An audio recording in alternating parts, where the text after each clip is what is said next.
News Talk 98.9, the roar of Memphis. Tool Talk Radio with Joe and Allan. Welcome to Tool Talk Radio, coming to you from the Brown Refrigeration Studios. I'm Joe Thorderson with Thor's Hammer, Carpentry and Wood Turning. I'm Allan Gilbert with darkhookmedia.com. And I'm Maximilian, wishing a happy belated birthday to not only this great nation, but also the Caesar salad. There you go, Allan. We rolled out the carpet for you today, and Max and I are in cahoots on this one. He told me this the other day, that this is, I had no idea that there's an actual birth date for the Caesar salad. Yes. And it is the 100-year anniversary. And as I researched it, I said, holy smokes, there are a lot of life lessons to be learned by the creation of the Caesar salad and job site lessons. We're going to make that connection here in just a moment. So, and I will just say, too, this isn't a belated happy birthday, but I also wanted to wish you all today, also food-related, National Fried Chicken Day. Allan, it's all you today. Yeah. Well. Now, let's not get in the weeds with the fried chicken, Max, because I did all my Caesar salad research. But we'll definitely, we're here in the South, so we have to pay tribute to fried chicken. I'm sure. I'll give everybody one good fried chicken tip a little later on, so you got to listen, and I'll make your fried chicken that much better. There you go. How's that for a tease? So if you want to chime in on the action today, it's going to be a good one. You can call or text us at the Big M Roofing and Remodeling Hotline at 901-683-0989. And don't forget, you can send photos to there too. It's a text line just like any other text line. Also, if you want to watch the show, the cameras are on. I see the red light, Max. So you can go to the News Talk 98.9 The Roar's Facebook page. Just X today. Just X. Okay, just go to the X page on the News Talk 98.9 The Roar's X page. But if you're on Facebook, scoot on over to the Tool Talk Radio Facebook page and check out the posts we've made over there.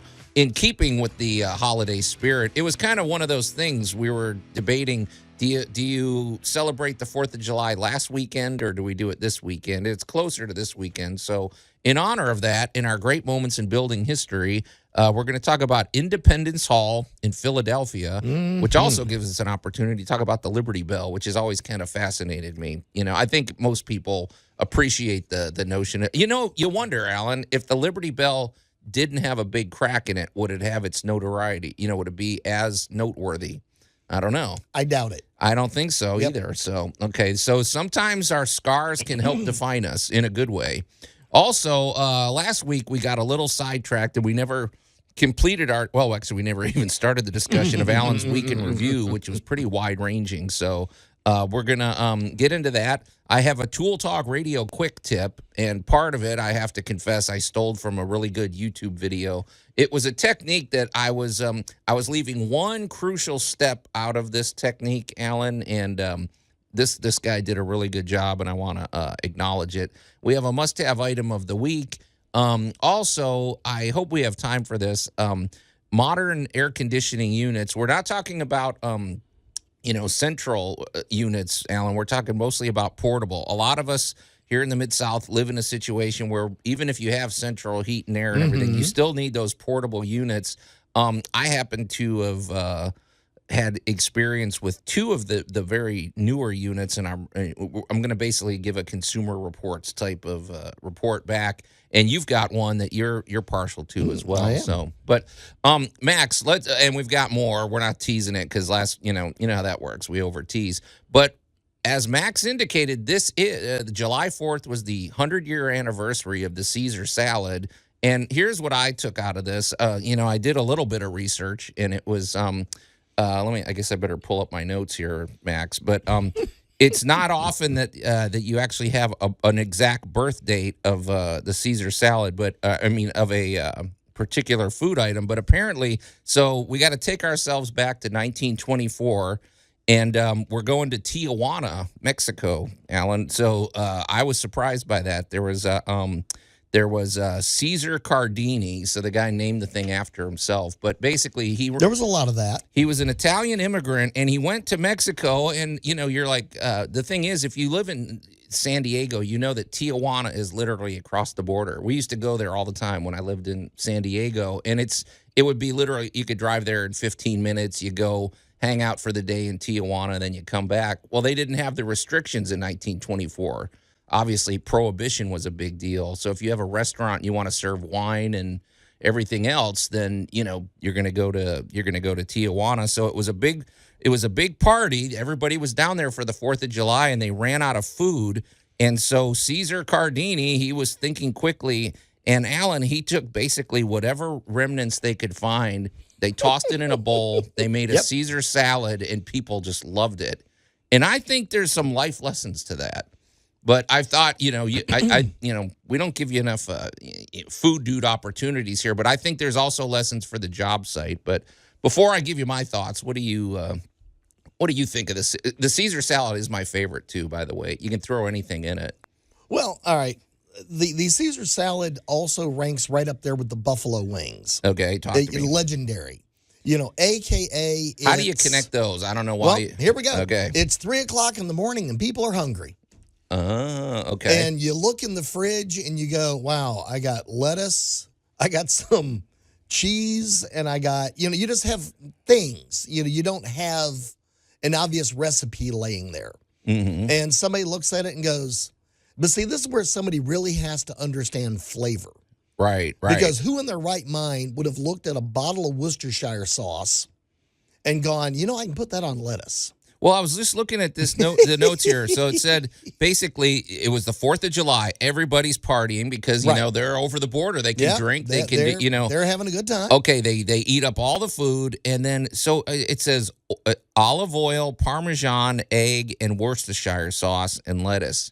Yes. I didn't know that's what a Caesar salad was, honestly. That is the very first one. Okay, because gotcha. what you got, now you got to keep in mind, all right, there's a few facts that go into this. All right, one, everybody was partying. It was an alcohol present party. It was adults only. Also in those days, everybody smoked. Why is that significant? I'm curious. Because smoking dulls your taste buds. So you're happy with anything they throw at you. Well, so if you're drunk and smoking, it's a perfect combination. Well, what it means is you have to have a higher flavor intensity to get through to people. Oh, so the Worcestershire kicked through the doors. Exactly. Oh, interesting. And that's why later, as you go over time, if you go order a Caesar salad now, it's the buttermilk version of a Caesar salad, which is still a bitter salad. It's not sweet. It's maybe that's why I like it. I do love a Caesar salad. That's really and you could put shrimp, you could put chicken, you could put anything you want on it. You can do anything you want with it. You can have it by itself. And let me tell you, a beef sirloin Caesar salad, I've had that, is the bomb. I got to tell you. Yep. So, but it's that bitterness that brings out other flavors. Okay, okay. All right, so the Worcestershire sauce was, its time was back then in that era because it's a very, very powerful flavor. Right. And the other thing you had going on back then was food quality and food safety wasn't necessarily big things. Yeah. So, this is where you got Carl Sandburg writing stories about the meat packing companies or the jungle. I'm reminded of the fact that they put chalk in milk. Yeah, right. There were a lot of less than reputable things going on. So something like Worcestershire sauce was kind of necessary. It was a good, strong flavor that could get a meal palatable. Did it kill things like germs and bacteria? Well, not really, but at least it covered them up enough that you could get dinner done, So, So when you're eating the rotted meat, you didn't notice it. Well, all right, let me tell you a dirty, terrible little secret. Okay. When you go to the really good steak restaurant, yeah, the expensive ones. I don't mean like you went down to the local meat market and bought some steaks and put them on the grill. Mm-hmm. Because you'll notice those steaks will never, ever be as good or as tender as the steak you went and bought at the expensive steakhouse. Okay. Do you know why? No, why is that? Because the steak at the steakhouse is 2 weeks old. Okay, and the other one, it's been who knows? aged. Oh, so it's actually older. It's older and is actually breaking down. So those fibers, that's why it's more tender? That is why it is so much more tender. It is an aged steak. Interesting. So welcome to through World War II food production. Yeah. Which is where a lot of these sauces like A1 and Worcestershire and all that kind of stuff had their heyday. Yeah. It kind of makes me think of a lot. I like the idea of these foods arising out of like necessities of other invention and like scarcity. It makes me think of okonomiyaki that arose out of like food scarcity during World War II. Well, exactly. Hawaii loves Spam because of that. The ice cream cone is a invention of running out of stuff. Really, I didn't know that. Well, ice cream They didn't have any sandwich bowls? wrapper, and they didn't have a bowl, so they just kind of tied the thing together and put ice cream in it. There you go. So, there's a lot of great foods we have today that are, sourced because it was 3 a.m. and people were hungry. Yeah. And this guy, he didn't want people leaving his restaurant. That's so right. good old ingenuity and Yeah, man, Cardini, Caesar. Yeah, Caesar Cardini, I mean. So, but Allan, I do think there's a lot of good lessons to learn this. I've applied these exact principles to many job sites I've been on. And and I'm sure many other people have as well. So we're going to talk about that when we come back here on Tool Talk Radio. Tool Talk Radio with Joe and Allan. The Emperor does not share your optimistic appraisal of the situation, and he is most displeased with your apparent lack of progress. News Talk 98.9, the roar of Memphis. Max is really leaning into the Star Wars references It's these all days. right. I know. Good for you, Max. Well, emperor is also another word for Caesar. Oh, I didn't know that. Okay, that's a loose connection. Anyway, welcome back to Tool Talk Radio, coming to you from the Brown Refrigeration Studios. I'm Joe Thorderson with Thor's Hammer, Carpentry and Wood Turning, here with my buddy Allan Gilbreth from darkoakmedia.com and our pal Max over there behind the glass. You can call or text us at the Big M Roofing and Remodeling Hotline at 901-683-0989. It's a good day to do it, too. We are... in honor of the Independence Day, we're going to be talking later in our Great Moments in Building History about Independence Hall in Philadelphia, which is also a golden opportunity to talk about the Liberty Bell, which actually has ramifications for your home improvement project. So it just ties it up in a nice big bow. It does. Also, if you're tuning in, you should know this is a pretty big deal. This is a centennial celebration. This is the July 4th was the 100-year anniversary of the invention of the Caesar salad, and we know that because it took place during a 4th of July celebration down in Tijuana by Caesar Cardini. The guy, no subtlety here. He just named the salad after himself, a Caesar salad, or maybe somebody named it after him. But we were talking about the lessons to be learned from the Caesar salad because it was invented out of desperation. He had a restaurant full of people.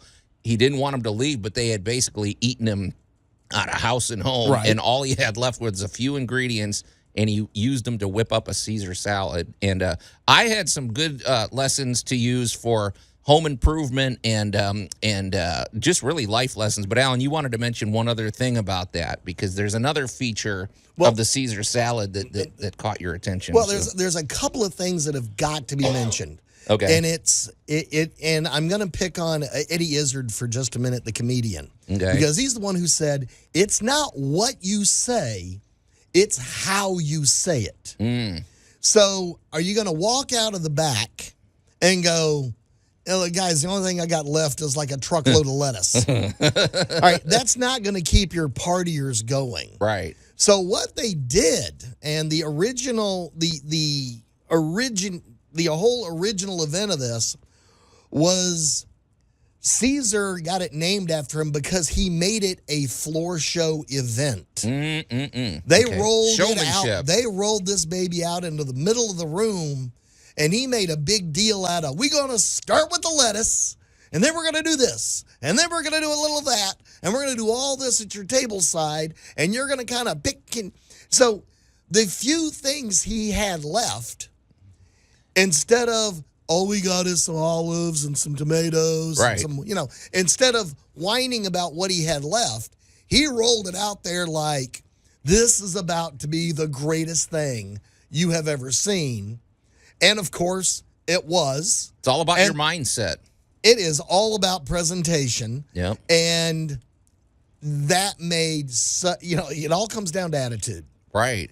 Are you defeated of all I got in the back is lettuce, or are we going to make something? Right. So I got to give him mad props. I love that attitude. That he just rolled out into the middle of the floor with like the only 8 things left in the building. Sure. And yeah. went, we're going to keep partying. Here we go. Well, we know about tourist destination, and I did. I lived in San Diego. I lived right. We went to Tijuana all the time. It's a tourist spot, right. And on the 4th of July they were loaded with tourists because it was during Prohibition. You couldn't drink in America, so they went down there. And you do not want to lose that. You got a packed restaurant, and you want to take advantage of that. So you are making bank off that bar. So I guess the first lesson is he took a problem and turned it into an opportunity. Oh, yes. It's the right thing. But the thing that you said about showmanship caught my attention because dirty little secret. I'll confess this here on the air, Alan. Back in the day, I did a lot of faux finishing. You remember when faux finishing was every room had to be faux finished? I feel like in the early 2000s there was a lot of that. I used to make faux finished columns. Oh, yeah. Wooden columns to make them look like marble. Right. Oh, yeah. Exactly. Oh, yeah. So I did that. Well, the thing about faux finishing is, and just, I will say this on the air, you can charge a little more for faux finishing. It's a skill. Basically, you're going in there and you're being a hired artist, you could say. Well, the truth is, to do most faux finishes, you don't need a whole lot. You need some paint, you need some glaze, you need a few things. But when people come in and they're thinking to themselves, gosh, I'm paying this guy $2,000 to do this, it made me self-conscious. So I had a tendency to spread out my materials and make maybe a bigger showing of mixing the colors and consulting with them about which feather to use for the marble grain and all this. But the truth is, Alan, it was not that hard. My gosh. But if you didn't make a show of it, they're probably going to go, why am I paying this guy? I could do this, Bizarrely, I had access to goose and swan feathers. Oh, yeah. So I had these massive feathers, and I had them sitting in a cup, specifically a ceramic cup. I would have them set up on the counter. And it looked like you had just hired Da Vinci. Exactly. Yeah, you got to make it look like you're an expert. At least it's better than that episode of Seinfeld with that one boring contractor. You want to use these hinges? You want to use those hinges? What type of wood do you want? Angling you want to use there? Over consulting, yeah. So, but it did remind me of what you were saying. But going back to the life lessons of the Caesar salad, here's another thing that struck me.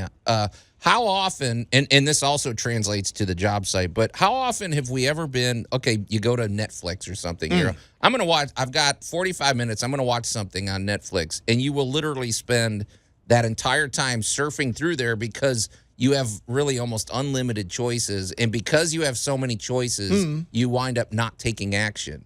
This guy had 5 ingredients left. Yep. You better make something work. And I feel like when you have limited choices, it spurs action, or at least, you know what I mean? If you're the right kind of thinking person, and it actually probably helps you because, look, I don't have a lot of choice. This is what I got. You better go with it and do something. But this definitely translates to job sites. A lot of times you might be on a job site. I'm thinking immediately of putting up sheetrock on a ceiling. Well, if you don't have the jack, I mean, they have these really nifty jacks that you do. Yes, I have one. A lot of times I'm doing work by myself, and I have to come up with really creative ways to move things. And there's nothing more satisfying than taking 6 or 7 2x4s and creating your own joist or hoist system or something like that. And I've had so many times on projects where I didn't have the ideal setup that I needed. I didn't have the tools, or I might have ran out of a particular kind of screw, so I had to attach boards in an unconventional way. It's very exciting. It's actually pretty cool. And once in a while, you invent something that you'll use down the road and everything. So it really did remind me of the Caesar salad deal. So. Well, you and I did a job one time that had a very long span with boards that needed to be straight. Oh, yeah. Yeah, if you're building a patio cover. Straight. And they were not straight. Those boards were the Dr. Zeus specials. Yeah, as I recall. Allan and I built a patio cover that was about 50 feet long, and it was about 16 feet out. And so we had 16-foot, 2x10s and 2x8s that Yeah, you have to twist them. Yeah, and I thought you thought I had lost my mind when I went and got 3 scraps of wood. No, And then the first time you saw me crank one around with my new torque meter. Oh yeah, and you were like, oh. No, it's basically what we. No, I'm on. I've done that myself. But yeah, you're basically creating a giant set of vice grips. Yep. That you can just move. Just slip right over the top of that baby, and that's when somebody got on top and cranked it straight, and somebody bolted it in. Yeah, it's exciting, and so I think Caesar Cardini, good for you. And I wonder what other things Caesar Cardini came up with in terms of his culinary contributions to society. But the Caesar salad alone is enough to retire on, I think. So. That was, if that was your one strike at fame, that was pretty good. Yeah. So, but we would love to hear from you. If you've ever had to make do with something, where you didn't quite have everything you needed and actually you were really pleased with the results, make sure you get in touch with us. We'd love to hear your stories of triumph. You can get in touch with us at the Big M Roofing and Remodeling Hotline, 901-683-0989. All right, let's shift gears, Max. Here we go. Oh, the humanity. Yeah, last week we got a little. Well, we got the conversation rolling with Jay Hill, and we never got to Allan's week in review. So I feel like we're doubled up here, Allan. So we got enough time to tee it up, and then we'll continue when we come back. We'll start with a lawnmower. Okay, simple enough. It is that time of year. That is an integral part of your house care, your curb appeal, the keeping your house together. Don't get behind in your yard work. I know it's hot and miserable out there. And the one thing I really want to bring up is the blade on the lawnmower. What about it? Because the thing that does the whole. Oh my gosh! Work. In the last 4 weeks, I have probably replaced about 6 of those for people. Really?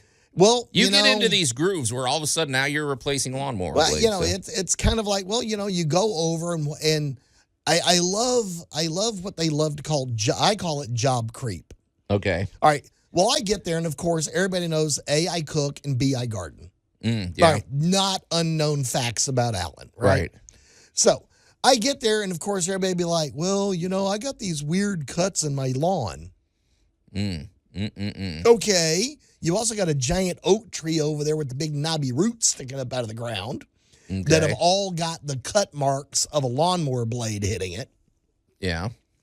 Let me see your lawnmower. Oh, here we go. Okay, so you made a pattern. Okay. Yeah, I've learned to see the signs. Okay, all right. Well, we're going to unpack this drama. Allan's Week in Review, it's bound to be exciting. So stay tuned when we come back here on Geek Tank Radio. What am I saying? Tool Talk Radio. Give me some caffeine. Tool Talk Radio with Joe and Allan. Is there anywhere in this town where we could buy a shrubbery? News Talk 98.9, the roar of Memphis. That was for you in our discussion, Allan. Sounds very vague, too. What kind of shrubbery? I mean, Allan, you got to, there's probably thousands of choices out there, right? Yeah, they're going to go for Korean boxwood. Okay. And we'll come back to Tool Talk Radio, coming to you from the Brown Refrigeration Studios. I'm Joe Thorderson with Thor's Hammer, Carpentry and Wood Turning, here with my buddy Allan Gilbreth from darkoakmedia.com and our pal Max over there behind the glass. You can call or text us at the Big M Roofing and Remodeling Hotline at 901-683-0989. It's a good day to do it. We've got some interesting topics on the table, including our call to action. We would love to know, we were talking about the invention of the Caesar salad, which came about basically because they ran out of ingredients and that's all they had left. Rather than closing up shop, they decided to make a big spectacle of it, and they invented something great out of desperation. And I wonder how many times we've done that in our lives, Allan. We come up with something. What do they say? Necessity is the mother of invention. And so if you've ever done something that you're especially proud of, let us know about it on the Big M Roofing and Remodeling Hotline, 901-683-0989. Of course, we'd love to hear from you for other topics as well. So in a minute, we're going to continue our conversation with Allan's Week in Review, because now we're backed up. We've got 2 weeks in review, and it sounds like it's kind of a wide-ranging thing. Before we get to that, though, we want to, of course, mention our good buddy Larry Brown with Brown Refrigeration. I happened to be on a job the other day, Alan, and they had some HVAC issues come up, and they were a little flummoxed. I was able to give them Larry's information and everything. So I want to follow up and find out what happened. But if you don't have your HVAC tech company at the ready, this is a good time to get acquainted with one. And there's nobody better than Brown Refrigeration, because when it hits you out of the blue like that, you don't want to just rely on, like we say, Chuck in his truck. It is a precisely calibrated instrument. It's really, the HVAC unit is one of the most important features of your entire home. It regulates everything. The air hits every square inch of the home, and so your HVAC unit affects every square inch of your home. Brown Refrigeration they work with Train Systems. They work with the Remy Halo system to create not only the most efficient systems, but also producing the cleanest air possible. And one of the things we also recommend is getting Brown Refrigeration out to your home once or twice a year to give and it's really a tune-up, but it's also they can give your system an inspection, which is really critical, because there's things that they see that you're not going to see. The average homeowner may not realize why it's so important to trim the bushes away from that, your unit outside and things like that, or the way you use your leaf blower, or the things you clutter up in your attic, or your attic pan. There's all sorts of important things that are very simple to prevent, but if you don't know about them, you don't know about them. But also, you may need a new unit, and you maybe you need financing. Brown Refrigeration has great financing as well, and they're always at the cutting edge of HVAC technology, so that your systems are going to be the most energy efficient, and eventually they pay for themselves. We love the business culture at Brown Refrigeration, and we love the fact that they answer their phones. So give them a call at 901-362-1881, or go to their website, brownref.com. All right, Alan. So before the break, you were telling us about your woes. Suddenly, all of a sudden, out of the blue, everybody's breaking their lawnmower blades. Well, no, they're not. They're not all of a sudden breaking them. I'm just calling their attention to it. Well, you said you changed 6 blades this week. Over the last 2 weeks, I have put 6 new blades on lawnmowers, and that's because I'm the one that looks at them and goes, I'm at a client's house, and the yard looks more like they swept it than they cut it. Okay. I mean, the grass is all knocked over. It looks a little beat up, but it doesn't look neatly cut. Yeah. So I'm kind of like, let me see your lawnmower for a second while I'm here. So they drag the poor lawnmower over, and I throw it up in the back of the truck, and I flip it over, and that poor blade looks like a demented 4-year-old had hold of it with a hammer. Yeah. Because they've hit, They probably whacked tree limbs. They've chewed up tree limbs. They've hit tree roots. And I'm like, rocks. Yeah. Jump in the truck. We're running down to the big box store. We'll be back in a few minutes. Right. And, a few seconds with your drill hammer. Mm-hmm. Pull the screw out, take the old blade off, put the new blade on, drill it back on, start the lawnmower and go, all right, give that a try. Right. And suddenly they're like, oh, it pushes so much easier. Oh, look, it's cutting. And I'm like, oh my gosh. And that has just been the theme for the last couple of weeks, because it's been so heavy into yard work. Everybody's out there. Well, our grass is so thick too. Yeah, I mean, it's been fertile and yeah. Well, yeah, all right. Now you bring up another one that is hilarious. I just want to say something though, Al, because you talked about the law. Sometimes people may, it's out of sight, out of mind. You don't necessarily know. We should mention, what are some giveaways that maybe your blade is faulty? I feel like sometimes I've seen lawnmowers where it's vibrating really bad. Because it's not balanced, right? Right, exactly. But what are some other giveaways, Well, and when that blade gets out of balance, all right, the other thing is, all right, I found one. They had hit a tree root so hard, the end of one of the blades was actually bent down like a plowshare. I mean, think about the force it takes to do that. But also think about the fact that blade is going 2,600 RPMs. Good point. And it will fire a rock out of it at the velocity of a .22 bullet. Yeah, that's why you don't have your kids out there with you while you're... And I'm like, all right, this is why equipment safety, Yeah, this is why you and I, the old joke of take care of your tools will take care of you. When you were 12 or 13, that didn't really make sense to you. Now, when you were in your 20s and you're starting your career and you're buying your own tools. Oh, suddenly you're paying attention to every dynamic with man, those you're things. out there wiping the crescent wrench down with the emery broth because, this baby was $9 and, so welcome to our tools as we get older. So the lawnmower is such an integral part of the American landscape.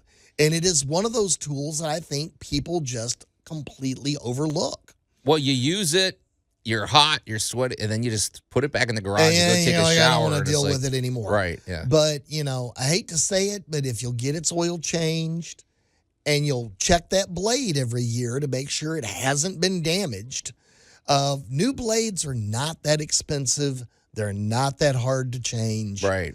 I would say if you're not comfortable doing it, there are a number of small motor places around town that will be more than happy to change it for you. They're going to charge you a little bit for you. Yeah. But Well, you may want to do that and get it tuned up. But it is, the lawnmower is such a dangerous tool that, I just felt it incumbent to bring it up and go, you really want to take care of this thing. Because, yeah, I have seen some in there, and they weren't terribly old. They were only 2, 3, 4 years old. But they were just in terrible, terrible shape on the bottom. And, quick trip to the big box store, 5 minutes worth, take the bolt out, put the bolt in. And, the vibration went away and the amount of quiet.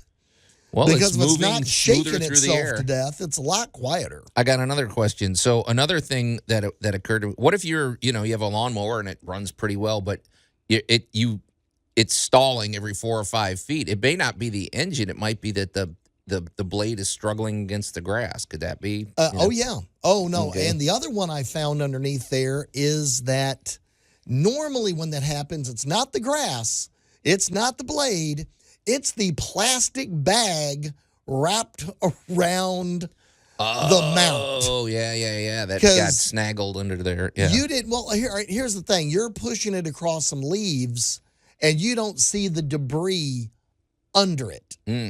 So it hits the leaves. Then you hear that whack, whack, whack, whack, whack, and now your lawnmower doesn't run very well again. And when you take it apart and flip, basically, anytime you work on the lawnmower, undo the spark plug. Oh, yeah. Undo the spark plug. Well, I just wonder about tipping it over with gas and everything in Well, there. make sure you do that. Because we have an electric mower, so I don't think about that. Well, you do now, but, a lot of people still have that. And heaven help a friend of mine, he has the thickest yard I have ever seen in my life. And he has a perfectly good, beautiful, very well-designed, good brand name, good working electric lawnmower. Right. And this yard is too thick. Yeah. So every so often I have to go bring my big, high-powered gas beast over to knock it down to where the poor electric mower can do the job next week. Okay. So, So for lawnmowers, the safety rule here is check them out. Don't assume they run forever. They might need a little maintenance. Check the oil level. You'd be shocked how long these things will work if you keep the oil level up. But keeping a clean blade on it is absolutely the best tip I can give you to make the rest of your summer and fall much more enjoyable. Yeah, because you're going to be working 5 times as hard, and it's still, and then it's wobbling. It's just not good for anything. And it just makes people hate taking care of the yard. Right. If, as you and I have learned over the years, the proper tool will totally change your attitude about getting something done. That's true. The first time you get the right weed eater, the right size, the right power, hey, this is kind of fun. Well, I'm not dragging this 200-pound gas monster around. Maybe the new 18-volt lightweight one does a much better job for you. And as you've noticed with your wife, when you bought her a few new tools, oh, yeah. suddenly she's elbowing you out of the way. I got this. Yeah, it's like, oh, gosh, you don't want me to cut the grass? Oh, wow, I'm so disappointed. So, yeah. All right, well, lawnmower tips for sure. And, we got a little bit more to get to with your week in review, but, man, we got a lot. It's going to be an action-packed show. We've got a lot to do. Strap in and stay tuned for more Tool Talk Radio. Tool Talk Radio with Joe and Allan. News Talk 98.9, The Roar of Memphis. That's when you really throw something big out of the lawnmower. Anyway, and welcome back to Tool Talk Radio, coming to you from the Brown Refrigeration Studios. I'm Joe Thorderson with Thor's Hammer, Carpentry and Wood Turning, here with my buddy Allan Gilbreth from darkoakmedia.com and our pal Max over there behind the glass. You can call or text us at the Big M Roofing and Remodeling Hotline at 901-683-0989. It's a good day to do it. We'd love to know how you celebrated Independence Day. The way we're going to celebrate is talking about Independence Hall in Philadelphia on our great moments in building history, and also an Independence. I don't know. It was born on Independence Day 100 years ago. The Caesar salad was invented by Caesar Cardini. He was an Italian immigrant to Mexico, let's be honest, but he was in Tijuana, which I would call that America adjacent. Light. I mean, it's right there. Yeah. So, and basically all his customers came from America down to, but anyway, there are really good lessons, and we would love to hear, your stories of how you basically have ever created something great with limited resources, and about necessity being the mother of invention and all that good stuff. Unless it's something really stupid and dangerous that you invented that we don't want to share with people because it might get us sued or something. All right, I'll edit those stories out. Yeah. So. But I Allan, got plenty of those too. Before the break, we were talking about your week in review, which we were a little backed up and we got a little excited talking about lawnmower blades, but you also worked with some technology this week, right? Well, yeah, and I'm going to point out, if you've got a smart system, all right, who doesn't have one these days? Well, pretty much these things have invaded our lives I'm of two minds. If it makes your life better, congratulations, fabulous.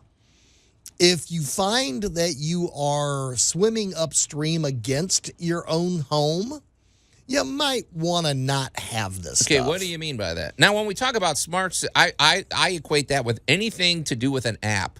If you have a refrigerator with a camera in it and there's an app, you have a smart refrigerator, right? There's an app for that. Okay, is that what we're talking? Or the dishwasher that sings to you. Oh, but anything that's above and beyond just the simple mechanic. A smart system is where you control it remotely. Well, you can open and close the garage door now. You can turn on and off the lights. You can do, of one case I saw was a very well-meaning family wanted to take care of mom and dad.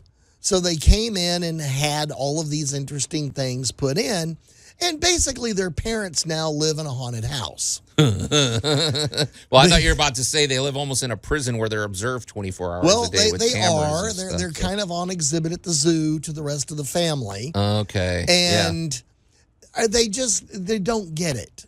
Mm-hmm. Now, I'm sorry, there's certain things in people's lives that people just don't get. Okay.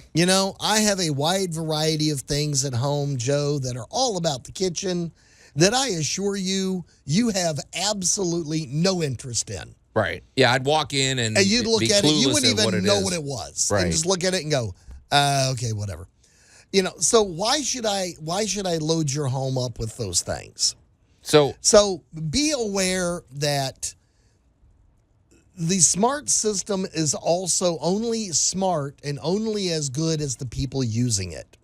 So if they're not going to turn it on, if they're not going to utilize it, the other thing I discovered this week. Wait. You just triggered me, and this is true because let's be honest. I've evolved as a human being, Allan.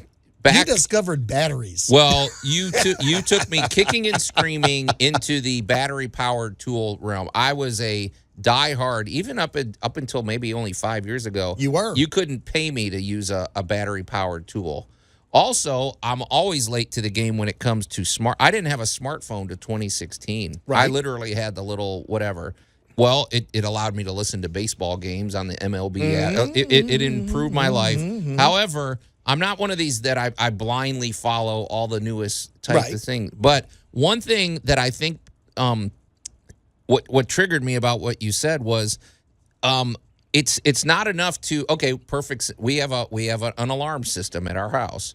Right. Well, you set it up and you turn it on, but there are also settings, and those settings have to be set to your lifestyle. Yes. I have a flag in front. I have a doorbell, just like everybody else has. It's great. It's plugged in. If somebody rings the doorbell, I could talk to them, even if I'm not home. Well, the problem is I have a flag in my front yard, and every time from about 8 in the morning until noon, if I didn't, the shadow of the flag blows across there and triggers, and I get an alert every 30 seconds. Well, I discovered that you can adjust the range of where the camera is going to send, and I adjust the settings. And I also adjusted the settings when I know my wife is home that I don't get an alert every time she walks in and out of the side door.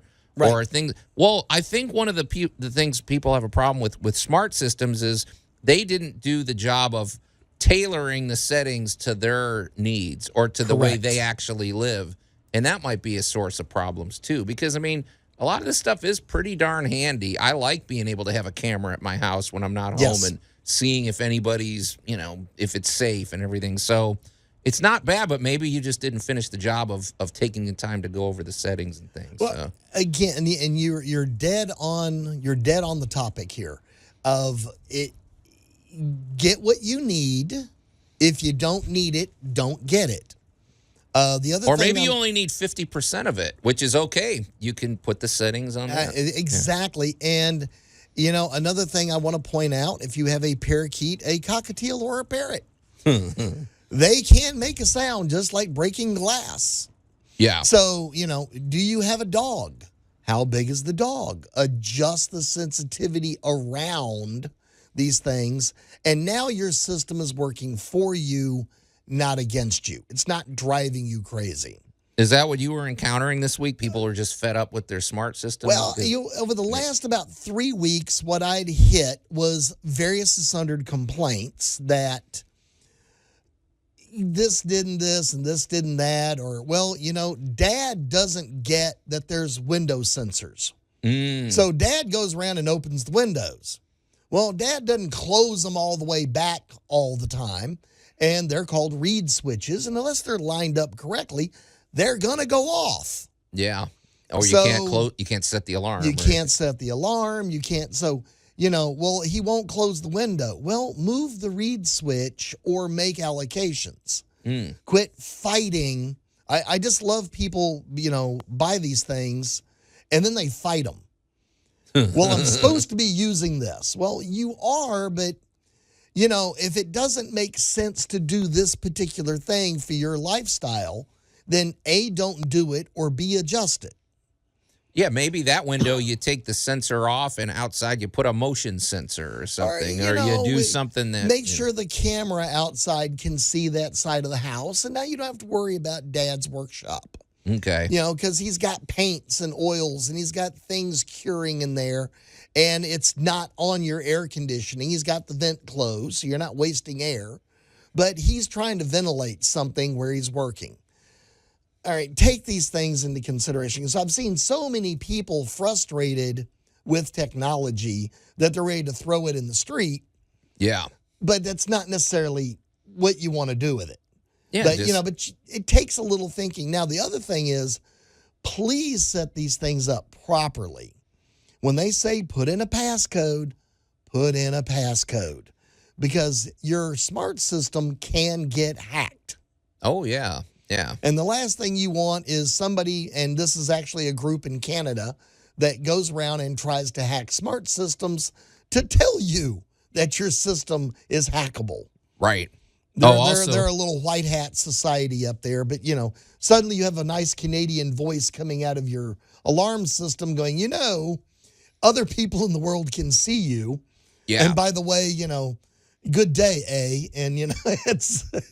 And one other thing you made me think of with the outside cameras, because I see this a lot. We have some outside cameras. You do have to charge those batteries, even though they say this battery can stay charged for up to a year. It really can't. It really can't. Every couple months, it's going to get charged, and you only get like 1 or 2 notifications, at least with us. And all of a sudden, you don't have a camera because you didn't charge the battery. So stay on top of that as well. But I don't know. I think it's more. Like I said, I fought it tooth and nail, but I think you can embrace it, but technology, but you also have to set it to your lifestyle, I guess. So. And the other thing I will warn you, once you have it all set up correctly, you can run into the problem another friend of mine has in the fact that he thinks watching his backyard, because he backs up kind of like to a little wilderness area. Yeah. Is better than watching television. Sure, who knows? He's back there watching baby armadillos and stuff run around in the woods. Yeah, because you can get those cameras have infrared settings. Oh, man. they do. You can see the whole, all the action back there, the whole menagerie. So, all right, well, Allan, hour 1 of Tool Talk Radio is in the can. We have a pretty action-packed hour 2 coming up, especially in our great moments in building history. I'm really looking forward to that. So stay tuned here for Tool Talk Radio.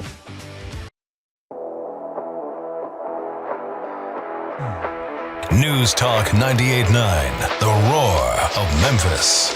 Tool Talk Radio with Joe and Allan. And welcome back to Tool Talk Radio, coming to you from the Brown Refrigeration Studios. I'm Joe Thorderson with Thor's Hammer, Carpentry and Wood Turning, here with my buddy Allan Gilbreth from darkoakmedia.com and our pal Max over there behind the glass. You can call or text us at the Big M Roofing and Remodeling Hotline at 901-683-0989. We also invite you to watch the show. You would need to do it over on the News Talk 98.9 The Roar's X page. I'm not sure why the feed isn't on the Facebook page, but whatever. It's you got that feed. That's what we've got. If you want to see the dynamic and exciting action that goes on here in the studio. So you'll never see Max, however. Michelle, I'm sorry, one of our listeners wants to. She's stalking you, Max. I think she wants a photo or a video or something, right? I mean, she's a fan, but she's wondering why you never show up on camera. So Better that way. Okay. Anyway, believe me, she's not missing much. But we'd love to hear from you. So, but we got a lot to get to this hour, so let's just start getting to it right now. Here we go, Max. I'm gonna try to not. I'm gonna hold this up to the camera at an angle, Allan, because I don't want to blind the viewers, anybody that's watching him. But how's that look, Max? That's okay. I mean, for right now. Okay, I put it on its lowest setting, but go ahead and tell people what I'm holding up. Well, let's see. How many adjectives can I use? This is a portable LED magnetic USB-powered floodlight. I mean, this thing rocks, Allan. I gotta say. So it's got a little stand. It looks like if you turn it off. I don't want to blind everybody, but you can see. I'm gonna turn it to the side.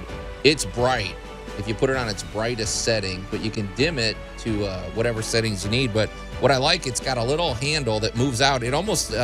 It's kind of like almost like some of these picture frames you see that you can tilt. It looks like a picture frame when you see it. It's just this white surface. But I like what caught my attention was the magnets. I like the magnets on the back. So, but I bet this and it's rechargeable, which is great. Yes, it is. No using batteries. How long can you hold a charge on this thing? Depending upon what setting, it'll go a good 3 or 4 hours. Oh, I just noticed it's got a USB. You can charge it with it. You can charge this in your car, right? Yes. Okay, I like that because let's face it. I mean, it's got a USB-C charger on the back. And I was working in a building that did not have electricity yet. Mm-hmm. And those were on sale everywhere back at Christmas for like $9. Oops, I just turned it on to my face. And yeah. I ended up buying a whole bag of them. $9? They're like $9 a piece. And I have about 15 of those things. You could light a room. Land an airplane if I needed to. I feel like this is a good thing to have in your home because if we ever get a power outage. Oh yeah. you just take turns. You light a couple of them, and then when they dim, you go. You can go put it in your car and charge it up while So these are great. $10. I thought you were going to tell me they were like $30 or something. No, they were on sale for $9.99. Okay. And, like I said, I have an entire bag of them, and honestly, 3 or 4 of those, you can pretty much light up an entire work area and just keep going. I mean, that's okay.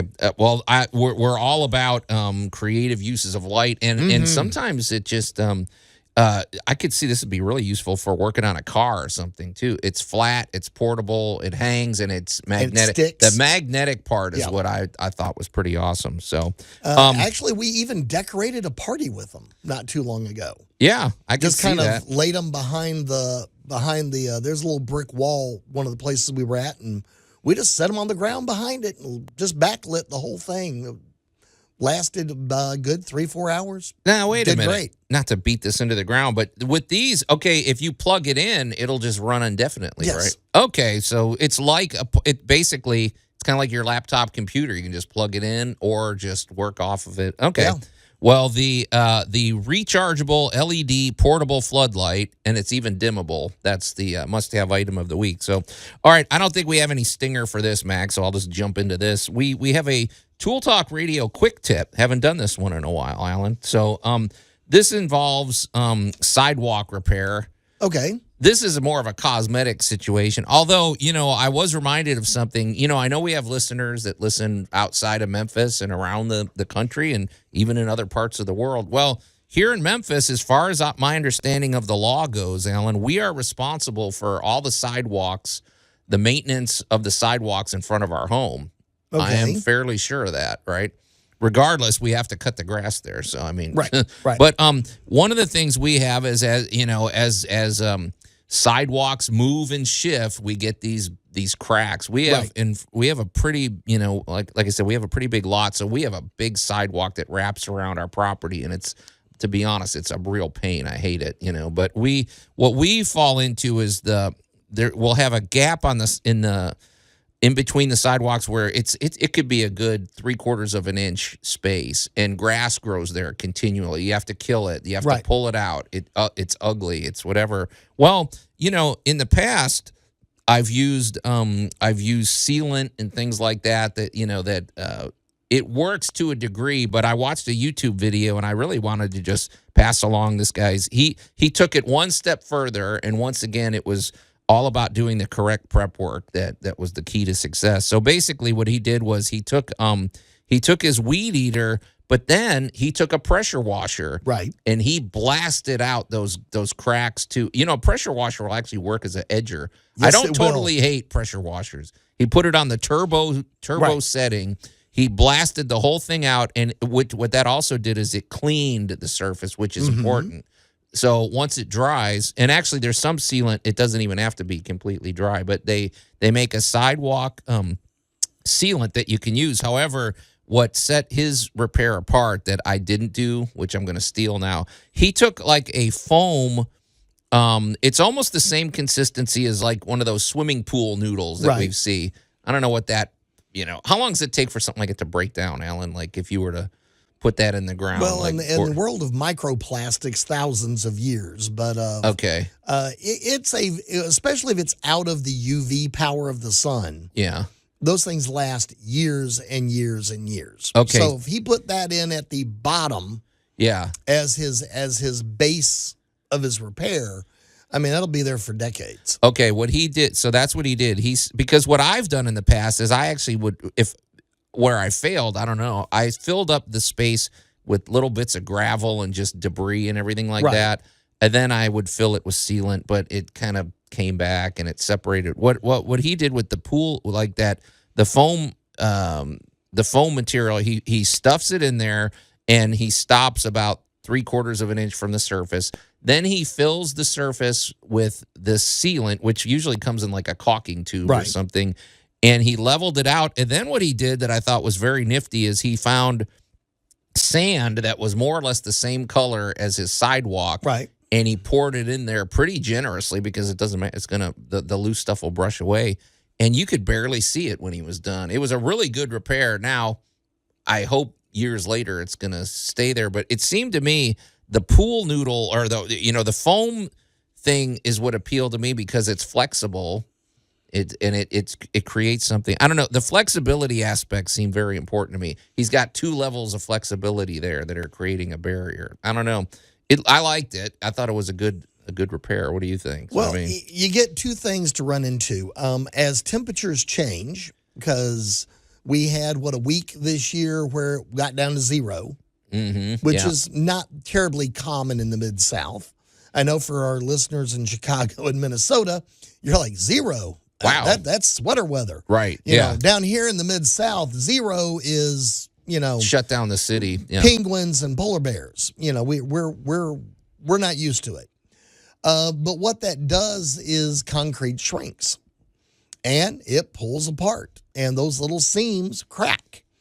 Well, it is now July. And last week, 2 days ago, we had a heat index of 110. Yeah. So it is now baking, and these sidewalks are expanding. So anything that got cracked back in the winter is really getting busted up now in the middle of the summer. So getting a substance down in there that has some give is definitely a plus. Yeah, because the temptation in the past was, I'll just fill it with mortar. Well, it works great for a while till there's expand. Yeah, so the flexibility aspect, and I did like his little touch of because the sealant that I used was gray, and it's supposed to blend in, but it really doesn't. But that nice little touch of putting matching sand on top, I thought was good. Now, don't go putting yellow sand or something; it's not going to blend in. But you can find sand of all colors, right, Allan? So. Well, yeah, you can mix and match a little bit. You can have a little fun with that. The biggest thing is when you're repairing something like that, is the flexibility. Is the fact that it can squeeze a little bit. We've even done similar repairs in very long buildings with sheetrock as the building has settled over time. And I'm talking like 70,000, 80,000, 90,000 square feet. Oh, yeah. Big, long buildings. And you'll get a crack in the sheetrock here or there. And one of the big things that you can do is get flexible joints to put in that spot. So you can go back and cut it nice and straight and make it look pretty and put a little flexible joint in. And if you're really good, you make it look decorative and make it look on purpose. But it quits cracking. Flexibility is always the key, it seems. So anyway, that's our Tool Talk Radio quick tip. Boy, I'm excited about this conversation, Allan, because you know how patriotic I am. But coming up in our Great Moments in Building History, we're going to discuss Independence Hall in Philadelphia. Tool Talk Radio with Joe and Allan. I got them a toaster.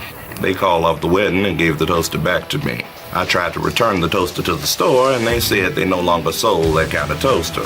So now my house has got 2 toasters. News Talk 98.9, the roar of Memphis. Oh, cry me a river. Allan's got 8 toasters. I say 2. 2. You're a rookie. He's a beginner. Exactly. And welcome back to Tool Talk Radio, coming to you from the Brown Refrigeration Studios. I'm Joe Thorderson with Thor's Hammer, Carpentry and Wood Turning, here with my buddy Allan Gilbreth from darkoakmedia.com and our pal Max over there behind the glass. You can call or text us at the Big M Roofing and Remodeling Hotline at 901-683-0989. And, of course, we invite you to watch the show on the News Talk 98.9 The Roar's X page. And while you're over on social media, scoot on over to the Tool Talk Radio Facebook page and check out the posts we've made over there, including our great moments in building history. And now, great moments in building history. You stepped on your own intro again. Our redundant great moments in whatever. I don't know that I'm fully caffeinated, Max. You just need I don't to say, think I've all right, recovered. Max, hit it, rather than teasing it. I know, whatever. And the more you call attention to mistakes, then, the more of a rookie It's move like it a is. trout on corn. It's easy. But Go Allan, for it. this was your suggestion. It is. And I'm very grateful that you did, because you know how much I love talking about, America, and this seemed like a perfectly appropriate structure to talk about. So, And like America, it was ever evolving, and I can get into that if you'd like. okay. Well, let's let Allan tee it up. So we're going to talk about Now you go Independence ahead. Hall in Philadelphia.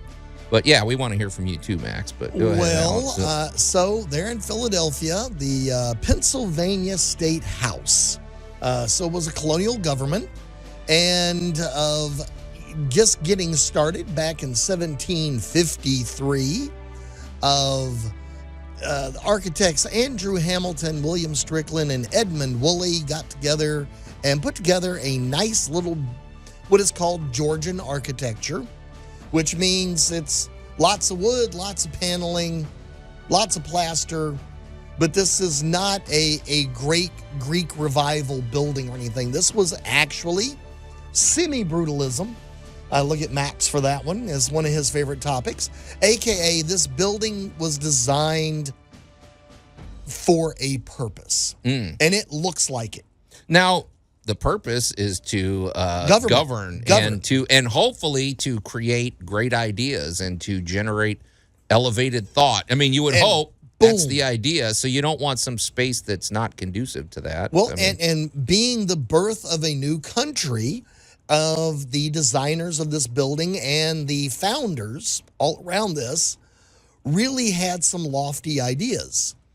Yeah. Because back in 1753, you got to go back in history a little bit, we were beginning the very edge of what was called free thinking. So the idea was you didn't have to spend every minute of your day working. Oh, okay. That's a good point. So certain people were now getting some bizarre, twisted thing called free time. Yeah.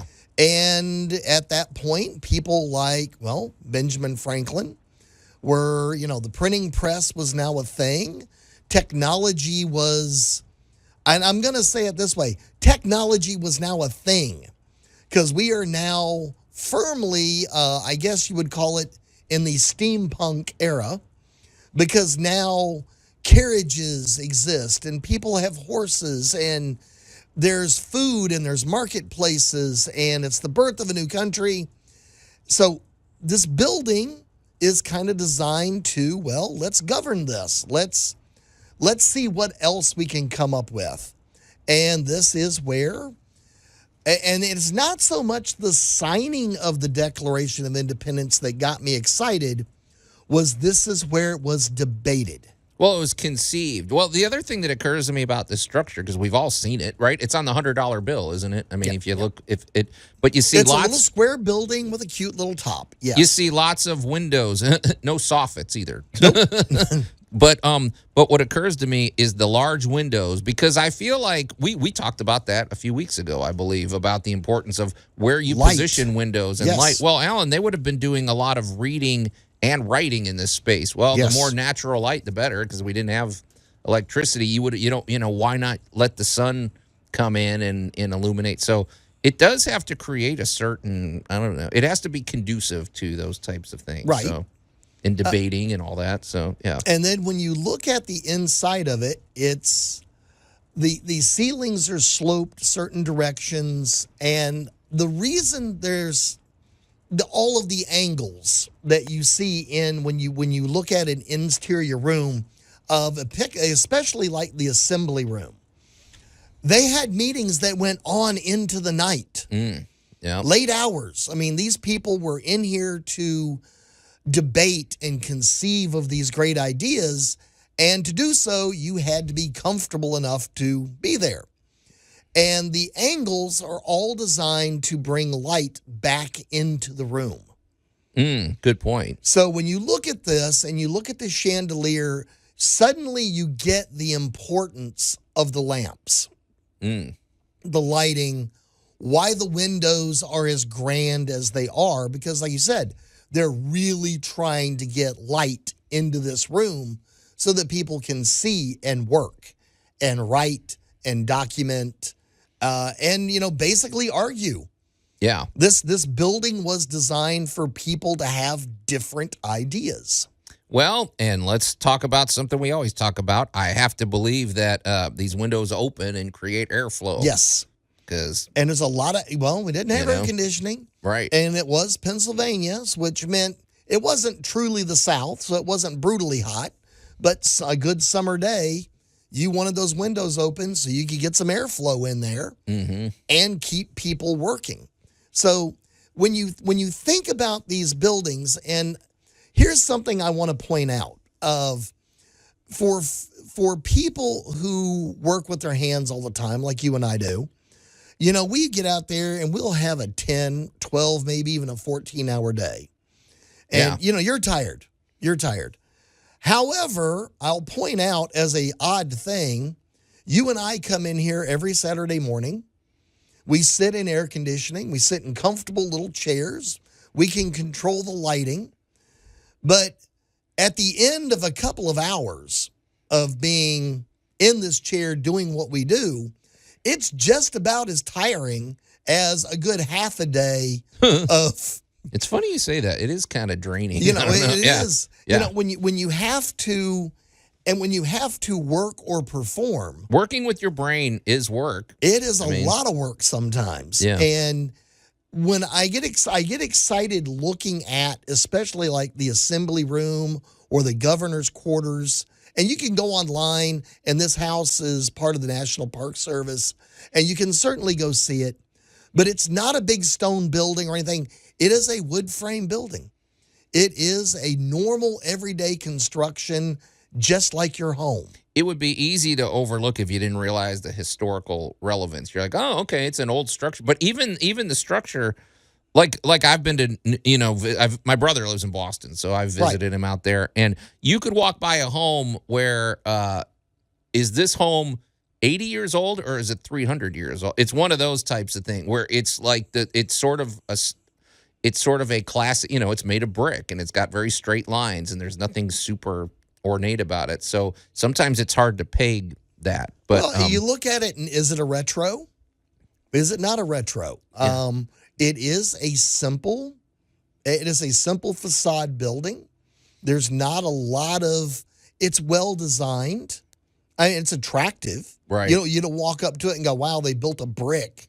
It has layers and windows, and it has some, window treatment to it, but it is very much a very functional building. Well, I was going to say, too, one of the things that attracts me about the building is because, I like the notion that you're very connected to the people outside. You're not high up on some distant place that the average, people can't visit. You were really right there. People were looking in the windows while you guys were creating this country and everything. And I do like the connection to the common people. And not only that, there's another connection to the common people, too, because the structure itself has evolved over time.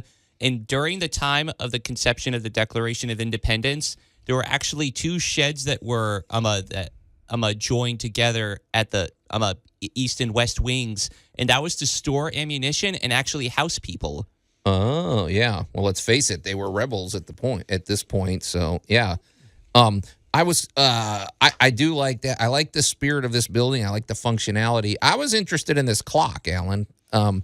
It's now, is it still working? I don't know. But basically, I think it's been restored, yes. The mechanism of the clock, if I read correctly, back in the day, they could, whatever they had to do to wind it, it ran for 8 days. Yes. Before you had to wind it again. I thought that was pretty. Clock makers fascinate me anyway, the precision of instruments like that. Although the only thing about the tower itself and the clock tower itself is that it actually rotted away at one point, and they had to restore it at one point. Like, there was this architect by the name of William Strickland who had to come in and actually restore the tower to its former glory. Well, they probably didn't have a big M roof on there. That's the problem. No. So it's like, it was just they needed J. Hill back in the day for that. So Jacob Hill would have been his colonial name. Yes, but the spirit of the building seems like they've maintained it. I wonder. You always wonder, building it back then, are they thinking, okay, what is this going to look like in hundreds of years? They didn't know what was good. This thing, I thought they started conceiving of this building in like 1729 or something like that. 1731-ish. 31. And then there was all sorts of debates of where do we put it? What do we make it look like and whatever. So, but you just think about the timing of this but there's also some pretty interesting things to consider in terms of our home, especially when we talk about the Liberty Bell. And we're going to do that when we come back here on Tool Talk Radio. Tool Talk Radio with Joe and Allan. News Talk 98.9, the roar of Memphis. Very well put, Max. And welcome back to Tool Talk Radio, coming to you from the Brown Refrigeration Studios. I'm Joe Thorderson with Thor's Hammer, Carpentry and Wood Turning, here with my buddy Allan Gilbreth from darkoakmedia.com and our pal Max over there behind the glass. You can call or text us at the Big M Roofing and Remodeling Hotline at 901-683-0989. And speaking of Big M Roofing and Remodeling, boy, they in our Great Moments in Building History, we've been talking about Independence Hall in Philadelphia. And as Max indicated, at one point in history, the clock tower rotted, right? I have to imagine it was a failure of the roof, right? It was wood. Okay. That's not good. No, it's not right. You need the right roofing materials. And before we jump back into that discussion, boy, what a great way to segue into a conversation about our good buddy Jay Hill with Big M Roofing and Remodeling. He doesn't put wooden roofs on your house, Allan. He knows better than that. At least I don't think so. I mean, maybe Jacob Hill from like 1785 or whatever. Yeah. He deals with GAF. He's a master elite installer. He's all about the exterior protection of your home, from your roofing to gutters to siding to windows. He's really all about the from top to bottom, keeping the elements out, keeping your home comfortable, keeping everything dry, and being aware, of course, that your house expands and contracts. And we also love to lean heavily into his roofing expertise because he is always 5 stars with the Better Business Bureau. He's a GAF Master Elite Installer. He's one of the top-rated roofers in Memphis. In addition to his roofing expertise, he's also a former insurance agent, which is a big deal because our houses are. You look at the what our houses are exposed to. They can be damaged quite easily, actually, Allan. And if your home is damaged, you need an advocate. Basically, you need somebody to advise you and to also help you with the process of making a home insurance claim. And there's nobody better than Jay Hill. He should be the first person you call. He comes out. It's a free consultation, and he will advise you if there's a path forward. And it's not just the roofing systems that GAF makes that he puts on. He's, like I said, these systems should all work together. Your roofing, your siding, your gutters, and your windows.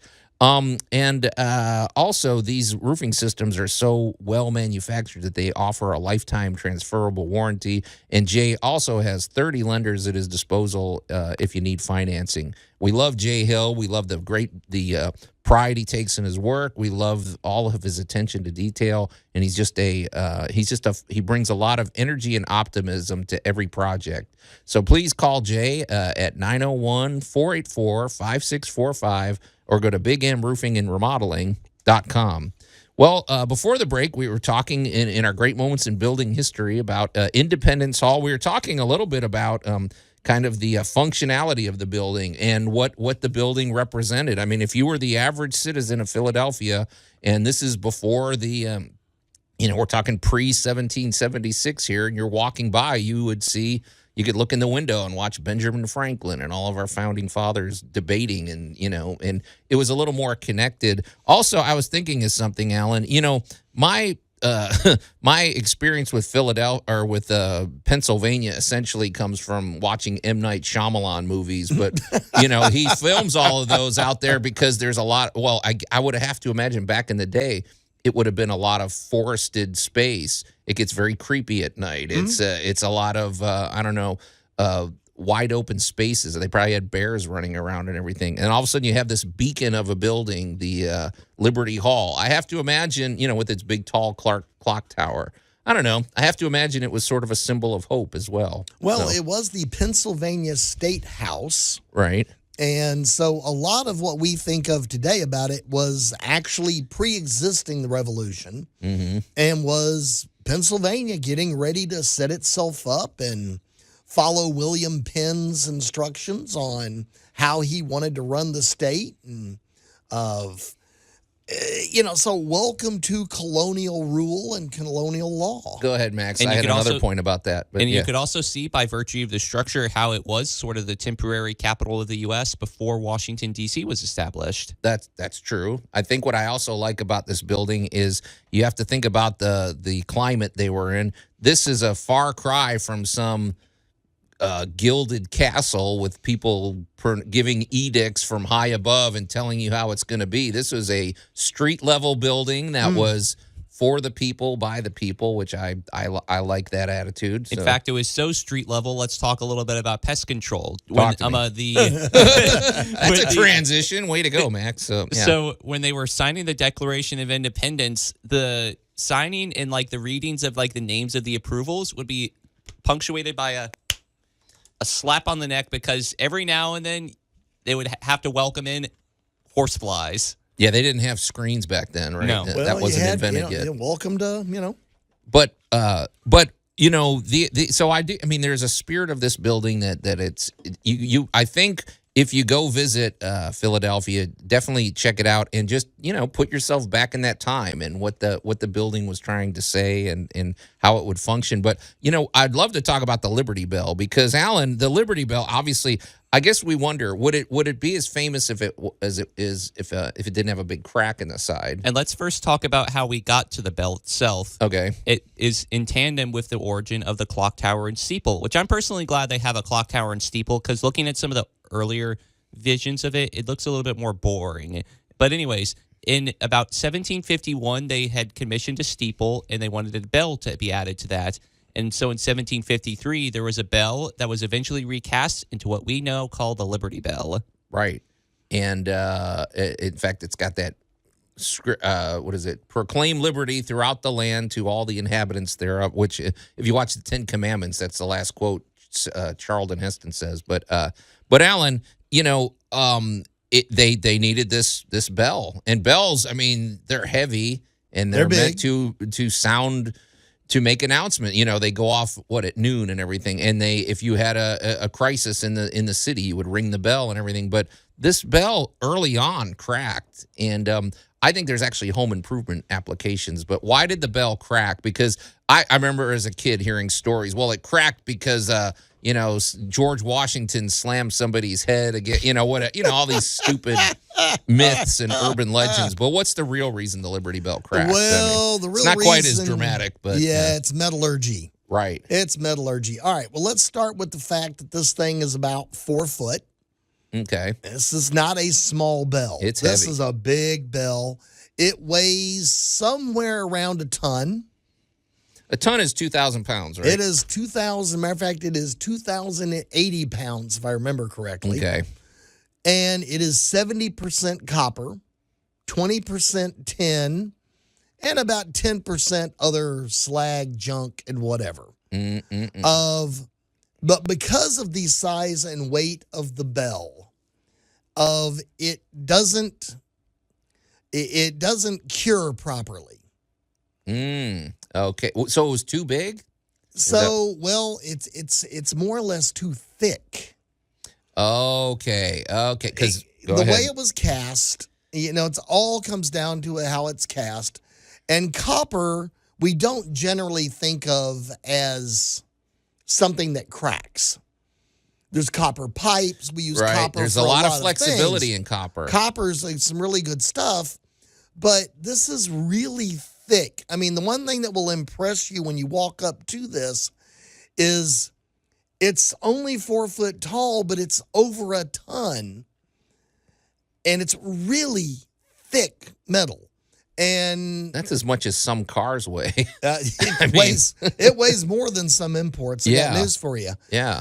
So the metallurgy of the bell, it cracked, and that wasn't horribly uncommon. A lot of times, bells had to be remade numerous times. Well, the question that might come to mind, which I think is a fair one, is, okay, well, why would you mix different metals? Because all metals behave different. Some are soft, some are harder, some expand and contract at different rates with the heat and the cold. And if you don't mix those, well, first of all, why would you even mix them together? That's a question. Alloys have a tendency to last longer and be stronger. So there's a reason you would be mixing the tin with the copper to give it the flexibility to not bust. See, when I think of this, Alan, the first thing that came to mind, I don't know if this is where you're the chemist, so I'm going to ask you. I think of concrete. Right. It has sand, it has water, it has gravel, it has certain adhesives. So, and you have to mix it together at the right consistency or it'll crack. It's actually real or the brittle. Right water. Right. And no matter how well you mix it, concrete is always going to break, which is why we came up with wire mesh, fiberglass strands. We came up with all kinds of rebar. We came up with all these great ways of keeping the concrete from breaking under its own weight. Yeah. And so, you're into the metallurgy of casting this bell. It is a big, beautiful bell. They love the copper because when you really shine this baby up, I mean, this thing's like a penny, like a brand new penny. It is just brilliant. However, copper also oxidizes. So generally, if you go look at the Liberty Bell today, it's probably going to be dark. Yeah. It's going to be like an old penny. Right. The crack occurred and I'm trying to think, there's a lot of legends about when the crack first occurred, and it pretty much probably busted at the first ringing. That's what they actually said. Yeah, I thought it did. Now, it's not like it shattered or anything, but it did. It had a crack. Yeah, but it got its crack back in 1752, right? Not 1776, right? But I mean, well, for one thing, it probably costs a lot of money to make it. They're not going to just go chuck the bell and remelt it or anything like that. But it hasn't cracked in any other areas, right? Or I guess did they stop ringing it? They finally stopped ringing it. They trying to remember. 1846. I need a little more caffeine. Yeah. Celebrating George Washington's birthday. It was rung in 1846, and it cracked again. Yeah, they said, okay, we better. We're done. We're done ringing it. It's not gonna hold together.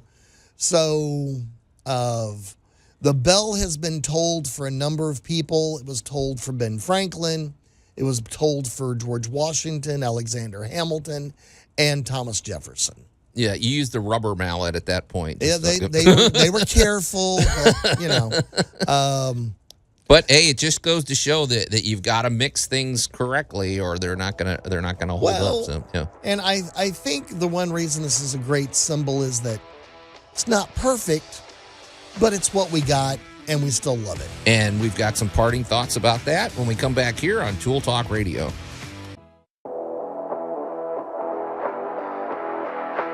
News Talk 98.9, the roar of Memphis. Tool Talk Radio with Joe and Allan. Brought to you by Dynamite Dave's 1-minute tree removal. At Dynamite Dave's, we don't believe in chainsaws, safety harnesses, or waiting around. If that tree isn't reduced to a cloud of sawdust in 60 seconds or less, your next ear doctor appointment is on us. Don't let common sense stand in the way of a good idea. Call Dynamite Dave's 1-minute tree removal today. What a great business culture they got over there. Happy Max. 4th. Absolutely. Dynamite Dave is a man to follow. And welcome back to Tool Talk Radio, coming to you from the Brown Refrigeration Studios. I mean, I love that can-do American spirit. I'm Joe Thorderson with Thor's Hammer, Carpentry and Wood Turning, here with my buddy Allan Gilbreth from darkoakmedia.com and our pal Max over there behind the glass. There's just enough time for a quick call or text at the Big M Roofing and Remodeling hotline at 901-683-0989. Off the air, Max insulted me profoundly, and I'm going to call him out on this. I don't know. Go ahead. You just don't give me any credit, Max. I mentioned earlier that there's a quote on the Liberty Bell that says "Proclaim liberty throughout the land to all the inhabitants thereof." And I mentioned the fact that at the end of the epic Charlton Heston, when he was playing Moses, he uttered those words. And Max wanted me to realize he wasn't quoting the Liberty Bell. The Liberty Bell was actually quoting Leviticus. Yeah. Yes. Thanks, yes. Max. I didn't know that. You're welcome. Jeez, okay. Give us a little credit here, man. But the real thing is, did Leviticus have a bell? Yeah. But anyway, one quick thing I wanted to mention before we move on. We were talking in our Great Moments in Building History about Independence Hall in Philadelphia, the nature of the structure. It's really interesting to go down that rabbit hole and learn more about the structure. We were talking, though, about the Liberty Bell, and we were, kind of asking ourselves, would the Liberty Bell be nearly as famous today if it didn't have a big crack or an imperfection? And one thing that we talked about in the past is this concept of kintsugi. Did I pronounce it right, Max? Kintsugi. Kintsugi, which is basically embracing imperfections. It's like if you drop a flower pot, instead of just throwing it out, you rebuild it and you actually highlight the imperfections, and now there's a story behind it, which there's good life lessons in that. But I wonder, I don't know, the Liberty Bell might just be the Liberty Bell if it didn't have this distinct crack. So sometimes your imperfections actually aren't a bad thing, So it Allan, all depends on your attitude. If you get your leg chopped off in the, under whatever, maybe, you've got a good story behind that. But anyway, all right, well, let's move it along. Allan, I wanted to talk about, I don't know if this is science or not, but I wanted to talk about air conditioning units. Boy, that's a shift. That's a left turn. But we live in the Mid-South, and I think this is actually even more true, especially if you go up north. I know people in Chicago that don't even have air conditioning in their home. Right.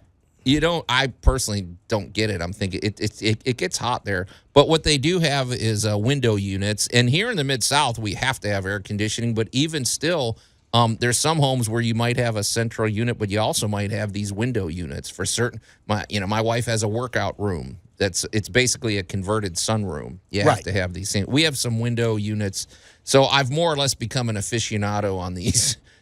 But there's a couple of units that are they're much newer designs, and I have to say they're really efficient and they run great. But one of them, Allan, it's I don't even know how to describe. I think it's called a U. It's basically, if you can imagine a window unit that would have a gap in the middle where you could lower the window, and it's like a U-shaped window unit. But what that does is the front profile, it only sticks out about 3 inches, and it's very quiet. Right. All the noisy moving parts or all the heat's coming out is outside. And we bought one of those, and I love it, man. It's quiet. It seems really efficient, but you told me something. It's actually more than what it seems, right? There's a lot going on. Okay, so let's think about your standard central air. Okay. Your central air is a split system. Yeah, what do you mean by that? Because we hear split, we hear things like that. But what does that you mean? Hear words like a split, and here's what I mean. You have part of it, basically the air handling portion of it is in your house. Okay. So this is the part that's delivering the warm or cold air. Now, depending upon whether or not you have an HVAC or a heat pump, as to what happens to the coolant or the refrigerant, or sometimes it is the item that provides heat. What you are doing is you are exchanging a hot and cold state for a chemical. So we're just gonna stick with the word refrigerant for now. I think Larry Brown would approve of that. And what happens is you bring this compressed refrigerant in from the compressor, and you expose it to a fan, and it dispels its cold. Okay. Now that means it's getting hot. Yeah, you're getting me really confused. Well, the unit gets hot. Yeah, that means the gas, the refrigerant itself is now a superheated gas. Is that why it's so hot in the backside of your air conditioner? And that's what gets pumped down into the cooling fan and the fins. Okay. And that dispels the heat, pushes it into the compressor recompresses it down, and the whole cycle keeps going over and over and over again. And like you've always said, it is a really well-balanced system, but it is a split system. Air handling is in one place. You have pipes and tubes connecting it to the exterior unit, which handles most of the noise and the heat. That's outside. Yeah, I will say it's bigger, and you have to use a brace. Like it comes with a brace that you put in, and you can't just skip that. Right. It's too heavy. It'll tip out. Right. But, Now, a newer system, a newer style of air conditioner, instead of having an air handling room, has the air handler built into it, much like the PTAC unit you would see in a hotel or a motel. Right. So that unit has the air handling right there in the front. It cools right there. And we actually refer to those now as mini splits. Right. And I got news for you. If you've got a high traffic area, especially in a commercial building like a laundry area, there is nothing better than a good mini split system. Yeah. These do a great job. So now that technology has moved into the portable window unit. So instead of being two separate pieces, away from each other, it is now that mini split technology, but it is in one box. Well, you basically close the window between the two pieces. And it lets you close the window much further, so it's actually more secure too. And it's so there's only about a 4-inch gap, instead of like a typical, instead 10 of the or 12 big inch height gap. of the unit. Right. I have to note, too, we actually have a question related to this finally for our texter Ian. They said, not only how do you pick the right AC for a home, and also how do you know when your compressor is dead? Oh gosh, I wish we had Larry here. Yeah. So hey, real quick, I am gonna who was that? Ian. I'm gonna tell you, get in touch with our good buddies at Brown Refrigeration, 901-362-1881, or go to brownref.com. But Alan, do you want to take a stab at this? Because so what was this the is first not question? my area of expertise. So What was the first question again, Max? It was related to the right AC for the home, and when do you know when your compressor is dead? All right. The right AC for the home, ACs are measured in tons. What does that mean? That means the cooling power of 1 ton of ice. yeah, That is honestly what that means. So what you're looking at is you look at your area that you're trying to cool, including all the corners and that kind of stuff, and then you calculate the amount of air you need to refrigerate. square footage. So if you're looking at, if you've got a 1,500 square foot home, you're probably looking at about a 5-ton unit or a 4-ton unit to cool the entire house. If you're looking in window units will tell you on the box about how many square feet they can effectively handle. Okay. Ian, thanks for the question. We could have used it like 20 minutes ago. That's all right. Anyway, but thanks for getting in touch. Man, there's the clock, Alan. We got to get out of here. Another action-packed episode of Tool Talk Radio is in the can. So on behalf of my buddy Alan Gilbreth and our pal Max over there behind the glass, I'm Joe Thorderson. Thanks for listening to Tool Talk Radio, and we'll see you next week.